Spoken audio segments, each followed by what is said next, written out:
At the age of 25, a shy, introverted girl who was very timid, who had never ever lived away from her parents or family, decides to one day book a round trip to the northeast, packs her bags, and leaves all alone. That's how I started my solo travel journey.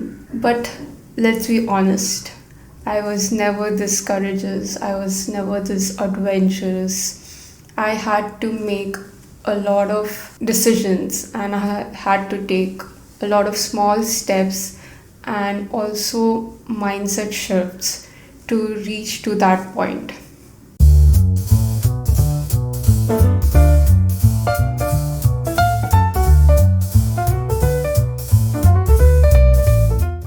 So, how did I even muster up the courage to make such a big decision? If you're watching me for the very first time on the internet, hi, I'm Roshni.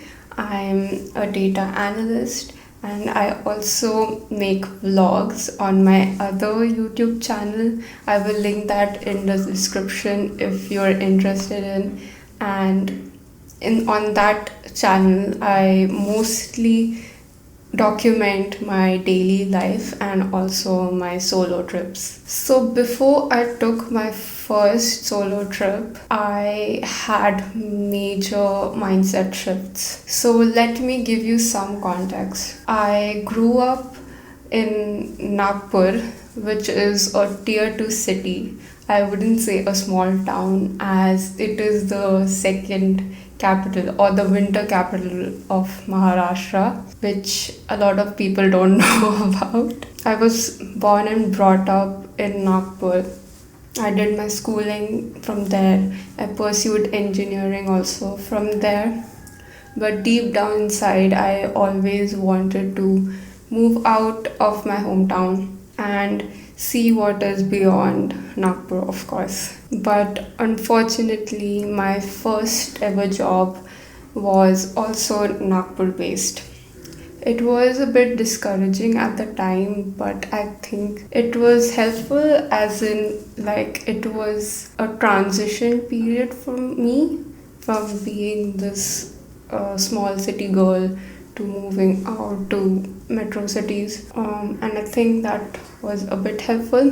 Okay, so growing up, I was always the shy, introverted, also the weird kid who liked anime and K-pop at the time when it wasn't that popular. But after my 10th grade, I don't know why, my introversion deepened, and also I was struggling with very low self esteem, and I was always doubting myself for everything. After engineering, when I started my first ever job, it helped me to go out of my comfort zone, as it was sort of a client facing job and I had to deal with US clients. On a daily basis, I had to interact with people from various different backgrounds and also countries. That boosted my confidence in a way. Also, my childhood was quite nice. It wasn't really bad.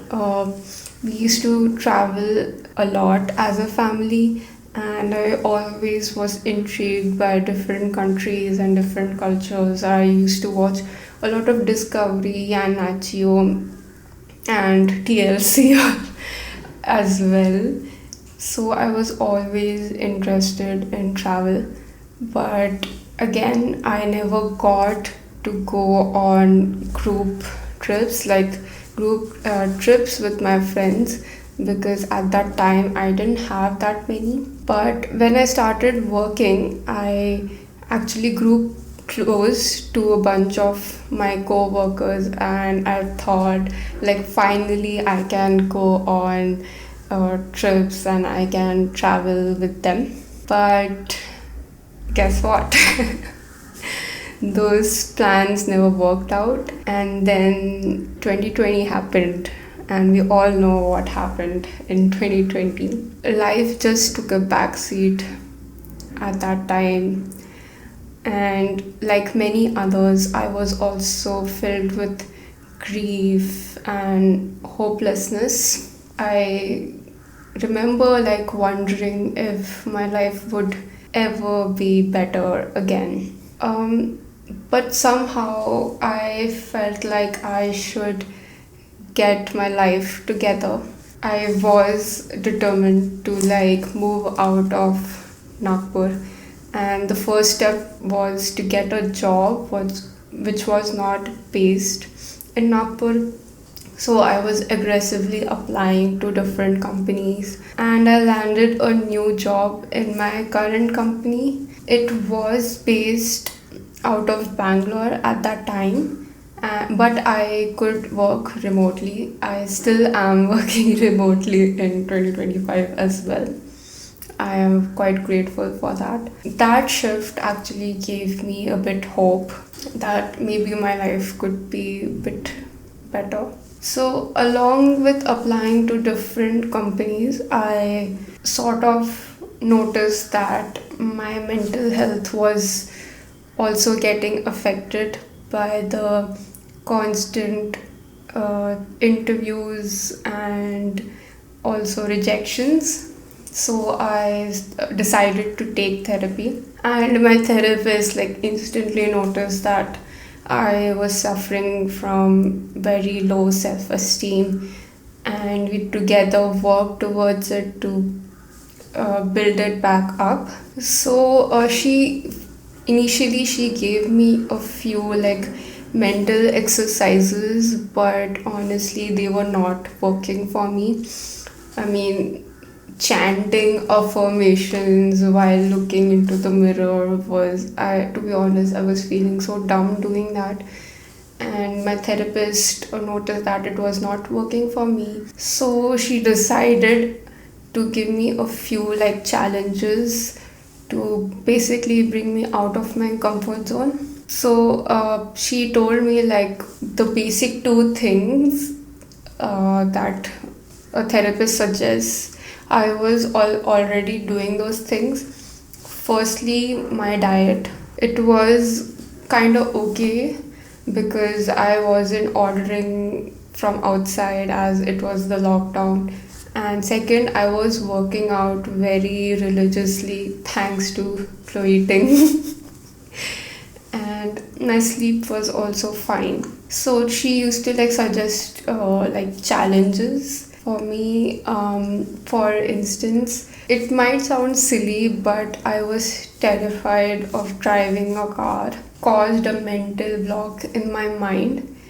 It's silly because I had my driver's license at the age of 18, and I was driving a few times as well at that time, but suddenly I just grew terrified of driving a car. So I the challenge was to learn how to drive a car, and I asked a friend of mine. I told her to be strict with me, and she was quite firm about it. In just 2 weeks I got the confidence to drive on my own. And to be honest, learning how to drive during the lockdown was a blessing. It became my escape from all the fiasco that was going on during that time. Once the lockdown eased up a bit, I thought it is high time I move out. So I planned everything around my move. I found a PG on my own. I booked tickets on my own, and I moved to Bangalore. Managing my day to day activities and uh, chores on my own like gave me such a big boost in my confidence that I took the decision of going for my first solo trip. So let me summarize this up. So the steps I took to build my confidence. So let me summarize. Let me give you some steps that I took to build my confidence back. Firstly, it was to step outside of your comfort zone. I mean, it is very important to do that, else, I don't know, you will be stuck in life. Then, second, set small challenges and goals and try to accomplish them. I guarantee you, you will feel so much better about yourself. Thirdly, take steps, small steps towards those goals. And fourth is managing at least your tasks on your own. Stop relying on your parents to do that for you. If you start doing all that, you will definitely boost your confidence. This also helps you in trusting yourself and trusting your own decisions for your well being. Self trust is one of the major factors for a enjoyable solo travel experience, because every single minute you need to take decisions for yourself: what to eat, what to wear, what time you should leave your accommodation for sightseeing, at what time you should get back. Everything, every minute you are on your own and you have to make decisions. So managing things about your life, your health, your sleep schedule, your work schedule, food, everything. If you do that on your own, you will start trusting yourself and trusting your decisions. I hope this may resonate with you in some way, and please do let me know in the comments if you find some of the tips helpful, and if you have more, please comment down below. And I'll be sharing more tips and more of the stories and learnings I experienced. Yeah, so watch out for those episodes, and always remember that being a geek is quite chic. Thank you so much for tuning in, and yeah, good luck.